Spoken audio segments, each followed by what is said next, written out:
இப்போ இந்த ஈரோடு இடைத்தேர்தலை பொறுத்த வரைக்கும் நேரடியாக திமுகவும் நாம் தமிழர் மட்டும்தான் போட்டிப்படுது.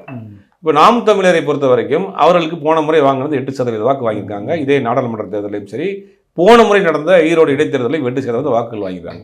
இப்போ அந்த 8% காட்டிலும் அதிகமாக வாக்குகள் விழுகிறதுக்கு வாய்ப்புகள் அதிகம். ஏன் அப்படின்னா பாஜகவை சேர்ந்தவர்கள், அதிமுகவை சேர்ந்தவர்கள் கண்டிப்பாக திமுகவுக்கு எதிரான ஒரு நிலையை எடுக்கக்கூடியவர்கள் இந்த நாம் தமிழருக்கு போடக்கூடிய சூழ்நிலை உருவாகும். அப்படிங்கிறது பெரியார் விஷயம் கையெடுக்கிறப்ப நாம் தமிழர் வாக்குகளை காட்டிலும் பாஜக மற்றும் மதவாத சக்திகளுடைய வாக்குகள் சீமானுக்கு ஆட்டோமேட்டிக்காக போகும். எனக்கு தெரிஞ்சு ஈரோடு இடைத்தேர்தலுக்காக தான் இந்த ஸ்டாண்ட் எடுக்கிறாராங்கிற ஒரு சந்தேகமே கூட இப்போ இருக்கு.